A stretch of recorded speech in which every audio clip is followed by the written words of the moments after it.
Welcome to the start of the next video, guys. Welcome back to Grace Engine Developments. It's Saturday today, so I thought I would come and ride out in my Chevy instead of my Transit, but well, I haven't used it for so long. The battery was flat, but put the jump pack on it and it fired straight up. So this is my Chevy 454 SS 7.4 supercharged. I bought this off a friend of mine about, I don't know, 8 or 9 years ago, and I absolutely love the thing, to be honest. I don't use it enough. It's probably a massive waste, just sits on my drive doing nothing, but when I do use it, it just sounds incredible. And it's not very fast. It's probably 400 horsepower, something like that, with a supercharger, but you don't need to go fast in something that sounds cool like that. It's completely original. It's lowered, actually. It's been lowered, and the bumpers have been Frenched in a little bit. It did have that hot rod style steering wheel on it, but I didn't like that, so I managed to get hold of the original importer and managed to get the original steering wheel back for it. So yeah, it's all pretty cool. So Sam's just moving the Eurocar as well. Oh, my wife's here. So that's the Chevy. The Chevy's running at the minute, and then the Eurocar's running backwards a bit.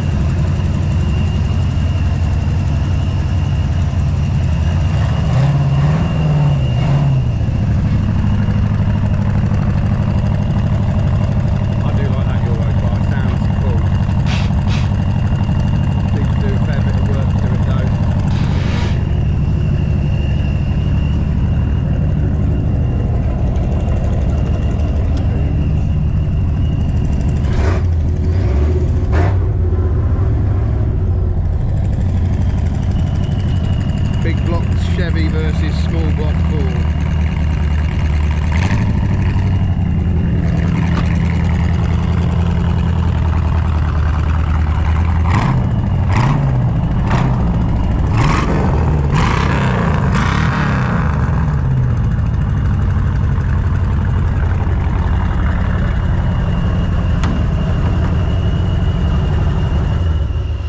Another job that I'm doing this week is for a local garage. This is coming for pressure test and reface, but also removing a broken glow plug. So I've snapped the top part off. I've now got to try and get the rest of it out and get the this part of the glow plug out as well. So when doing one of these, the first thing that I do, if the center part of the glow plug just there is snapped above the glow plug face, basically what that does is if you try and drill that, the glow plug will always go off center. So with the carbide burr even, I just grind that away until it's below, and then I use the hole in the glow plug to use as my centering device almost for the drill bit. So with this glow plug, I've got the center out, and I've drilled the first hole. So what I'm going to do now is, just with this little magnet, is just feel how far down the thread goes, and then just use my finger as like a stop, and then I can see if I've bored the initial hole out enough. Now it needs to go a little bit more. So basically that's absolutely bang in the center, because I've got metal all the way around on that glow plug hole, because I could feel it with the magnet all the way around. But what I want to do is I want to drill that past where the thread is, and then that will help me just remove the threaded part and hopefully extract the rest of the glow plug. And now I've drilled down a bit more, you can actually see all the old carbon and everything. So I know I've cleared the thread now. So what I need to try and do now is extract the thread. I want to try and save the thread. I don't want to put an insert in it. I mean, if I can't, I can't, but we'll have a go. So I'm just going to use this little magnet now, and then just fish out all the rubbish from down the bottom there. I mean, it's still smoking a fair bit. I don't think the GoPro's picking up the smoke, but there's a fair bit of carbon and heat in there. So I'll work on getting the thread out next. So back on the glow plug, which is snapped off in the cylinder head, I've actually got it out now. So that was in there. So all I've done is I've machined the thread away, machined down the side, and then used a really good quality punch just to tap all that back out. So what I've got to do now is flick it back over, restore the thread, and then it's in for a pressure test and a rephase. So the first job of the day is a rebore on this Lancia Delta Integrale. So I've set it all up, I've set the tool up. So the next thing to do is just to engage the automatic feed, and then just start to cut. And then while that's boring, I'll just show you a quick look around the old workshop, because it's a bit completely different now. The head skimmer was already gone, as you know, because we broke that, but the lathe's now gone. The valve guide machine which sat here is gone. The mire is gone. We've left it where all the boring stuff is here, because we've got quite a few blocks to rebore, and I didn't want to take the home down, so I'm still doing the rebores here at the moment. Crank grinder's still in here. The mill is on machine skates, so that'll be gone quite soon. All this has got to be moved because I need to use this, and trying to use it at the minute is a little bit tricky, so we're trying to sort the benches out over the other side. The valve spring compressor's gone, and then in here the pressure tester's gone. My mate Jay, that's always on the camera, from Jay's Automotive, he's using the old balancing room, so he's got his stores in there at the moment.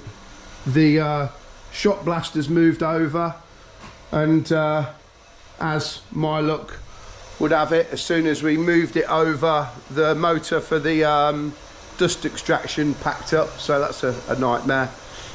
Then we made a bit of space down here because Jay's going to be moving some more bits in, and we need to move stuff out, so that's been happening as well. So a fair bit's changed. I will show you over the other side in a bit, but I'm just trying to smash a little bit of work out at the moment. I've got this little tractor cylinder head to do a pressure test on, so I'm going to clean all the swarf off that next. Not swarf, sorry, all the dirt and bad bit of gasket. Clean this waterway up. I'm going to pressure test that.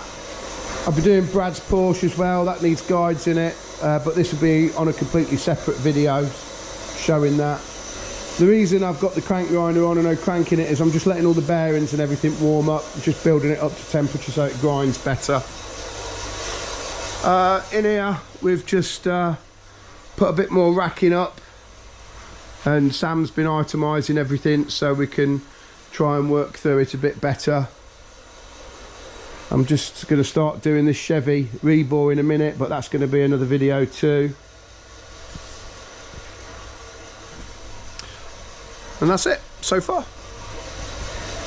Let's walk back over to the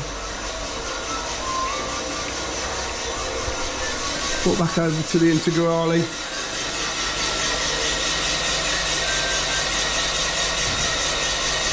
So as soon as it comes to the bottom of this bore, what I'll do then is set this stop here.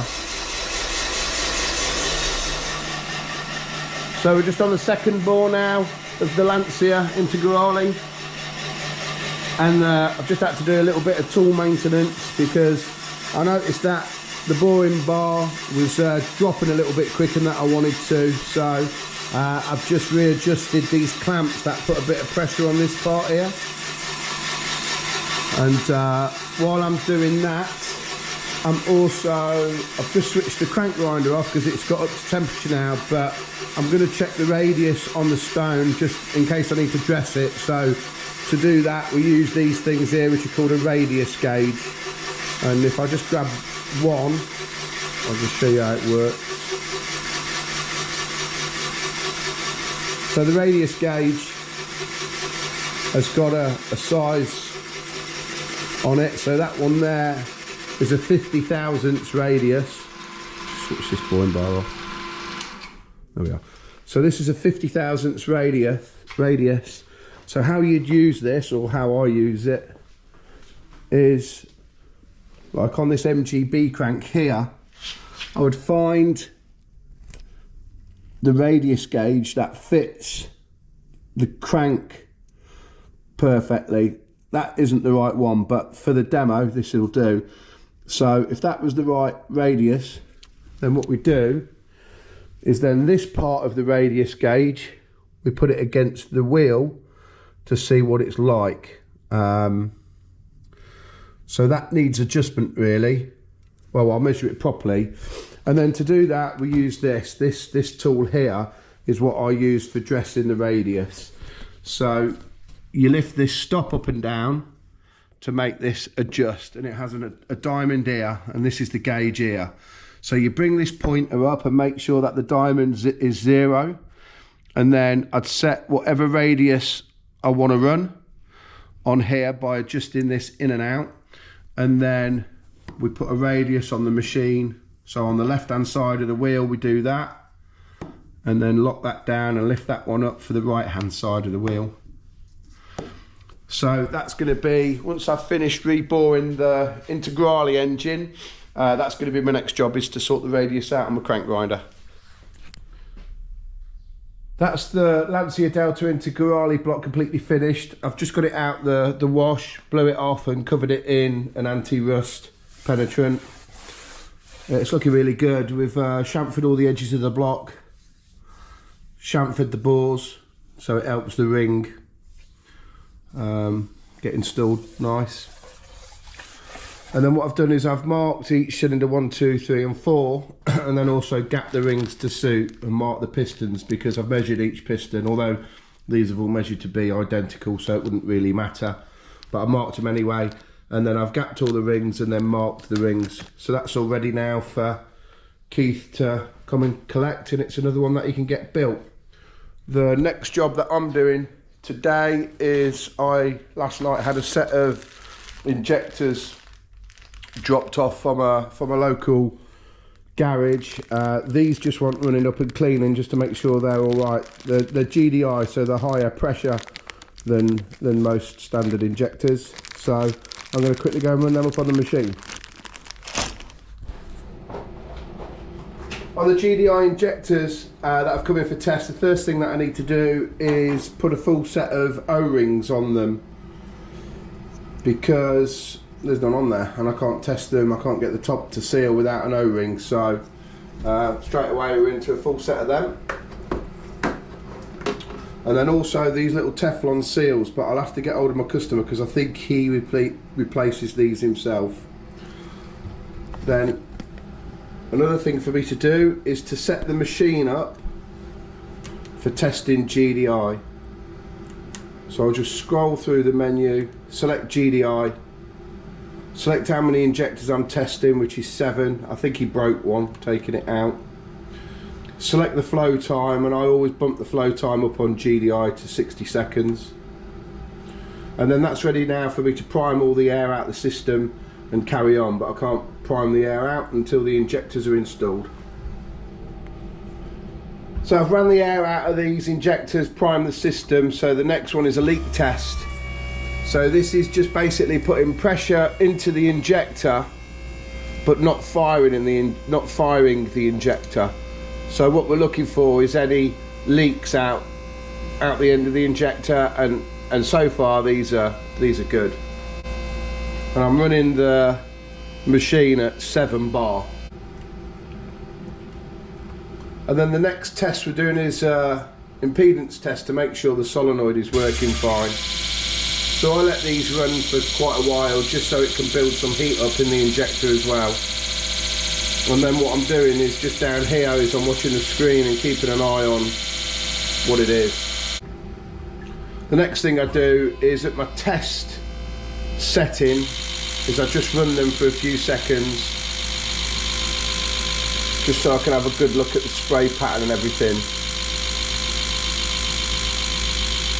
and then we're going to run its first test to see what they're delivering.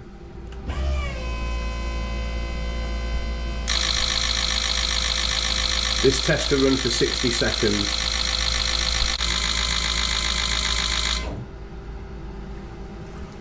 And then basically here we can see the delivery over 60 seconds, and they're all pretty much identical.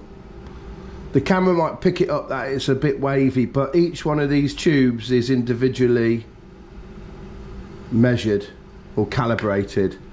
So when you actually do have to read the tube instead of just eyeballing it. So what I'm going to do now is ring my customer and let him know that these are all working okay, and find out what he wants me to do next, whether he wants me to change the filters, clean them and things like that.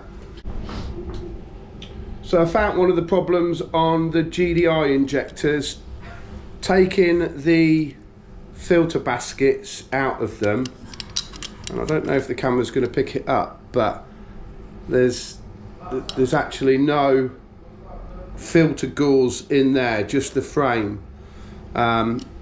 So I mean, I've taken 4 out so far and not one of them's got the gauze in there, so I'm going to give them to my customer Sean, and then what I'm doing is just checking that there's nothing sat in the bottom. So these are going to need a little bit of work just to make sure that there's nothing still in there.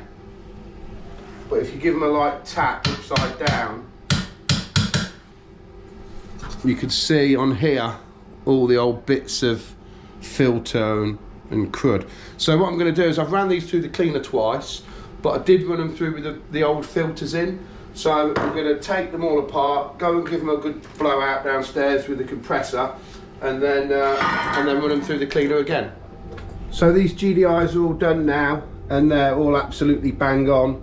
I've put new stainless steel filters in these, new O-rings, and then I've put the old filter casings where you can see that there's no actual gauzing left on the filter. I put them in the bag so the customer could see that. They're actually a lot worse than what I thought they was going to be. I didn't think they was going to be all rotted away like that, but there you go. It's a good job we replaced the filters. This A-series has come in, which a customer has been restoring a Mini Cooper S, and he's building his own engine. He caught the crankshaft with the conrod and put a groove in it, and so we've ground the big ends on the crank and the mains, I think. So then the customer's come to build his own engine with all the original stuff, and the crank turns lovely, but when you fit the pistons and rods, it locks up solid. So what I've done, so he's brought it back. He's not saying that he thinks the crank's ground wrong. He just wants us to look and try and investigate why it's doing it. So first of all, I thought I'd found it. Because the conrod is offset on these, let me show you. They'll only go in one way, because if you put them in that way, the offset at the bottom here is the wrong way round, and it forces the piston over. So first of all, I thought he'd just put it in the wrong way. So I put the ring, I checked the gaps of all the piston rings, put the rings on the piston, installed it, and yeah, it definitely locks up. I've measured everything, I've built it with no rings on it, it turns over fine. So I've pinpointed it now down to the piston rings. But what I think it is, I don't actually think the piston rings are at fault. I think where my customer has stripped the old rings off, he hasn't cleaned the oil off the back of the pistons, or the oil and carbon which is burnt on. And basically when you put the new ring in, it's not going back against the land of the piston, and it's forcing it to lock up on the bore. So I've just dropped one piston in the ultrasonic cleaner quick, just to try and clean all the carbon and everything from the ring land. I'm going to get one of the old rings as well and clean out the groove really well, and then we'll build it again and see if we can get it to turn over. So we've finally got to the bottom on the A-series engine, so I'm just going to finish this off here because the customer now wants to come and sort this problem out. He's bought 2 sets of rings for this engine, and I don't know where he got them from, a mini specialist. When he built the engine and fitted the pistons, the engine then locks up. So he's brought it in for me to have a measure up. I've measured everything and it's all perfect. You put the piston in with no rings, it turns over perfect. You put the rings in, there's a perfect gap. As soon as you put the rings on, it locks up. So I've taken it all apart, put just the compression rings in, and it turns over fine. You put the oil control ring on and it locks up. So I've been on to Simon at Nevlock and gone through all the, let me just take this out. Gone through all the radial thicknesses, and all 3 compression rings are perfect, but the radial thickness of the oil control was about, I think it was about 5 thou thicker than the original ones that should be in it. And then after trying to go through all the part numbers on the piston ring books, we found out that the piston rings that he's bought twice are for 1100 and not a 998, and the radial thickness is too wide, and that's why it's locking up. Turns over perfect without the oil control. So I've popped in to see my customer because he's at a body shop round the corner, and I've told him that that's as far as that I want to go. Whoops. I've told him that's as far as I want to go with it, simply because it's actually quite a dirty engine. It's built dirty, and I've said to the guy that we can put it right, but I'd want to rebore it, acid bath it, take the oil gallery bungs out, skim the block and make it absolutely perfect. And I don't know if the customer's got the budget for that, but he wants to collect it, strip it and have a go at cleaning it himself and then building it up on the original pistons with the original bore, which is cool. I'm all for people having a crack at it. It's just one job that I don't want to go no further with. We found the fault, he could deal with the fault and sort his engine out. Right, it's Saturday, and me and Sam have been invited by Robbie, who comes racing with us, who's normally our chef and general all-round entertainment, to go go-karting for his 30th birthday. So if I remember, I'll try and record some of that, having some fun. And the other thing that I wanted to show you is we've got this Cosworth engine in, which this is going to be on a future video, and I'm going to film it the same as the MGB. So I'm going to film the complete teardown of it, diagnosing anything that we can find wrong with it. The customer said the car ran, it just smoked quite bad. So we're going to tear it down, have a diagnose, go through every part of the procedure that we do, and build it back up as a complete Cosy engine. We've already taken the flywheel off, but I've left it on the top to show you. We had to do that to get it on the stand. So that's going to be on a future video, and I hope you guys have a great weekend. I'm here for a few hours just doing some work, and then I'm off karting. See you on the next video, guys. Thanks. Bye-bye.